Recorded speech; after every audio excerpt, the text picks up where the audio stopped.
আসসালামু আলাইকুম সবাইকে। দেখে আসি রান্না করে কি রান্না হচ্ছে। কি রান্না হচ্ছে? লতি দিয়ে চিংড়ি আর হচ্ছে ডাল। মাছের চিংড়ি দিয়ে চিংড়িটা একটু কষানো সে লতি দিচ্ছি। লতি দিয়ে একটু মাছের সাথে কিছুক্ষণ ভাজি। এখন পানি দিয়ে দিব। আর এই লতি আমাদের ফ্রিজে ছিল, এটা নোয়াখালী থেকে আনা।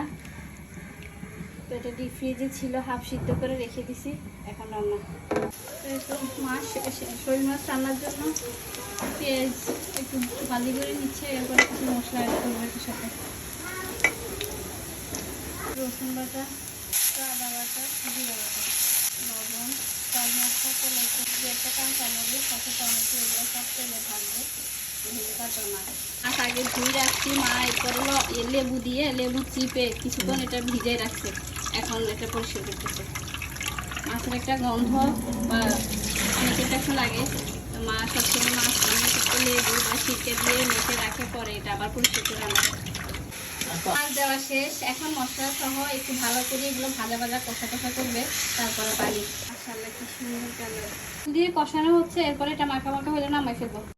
মাশাআল্লাহ অনেক সুন্দর হয়েছে মার হাতে শোল মাছের তরকারি। আর পাশে আমার লতি। আলহামদুলিল্লাহ, সবাই ভালো থাকবেন। আল্লাহ।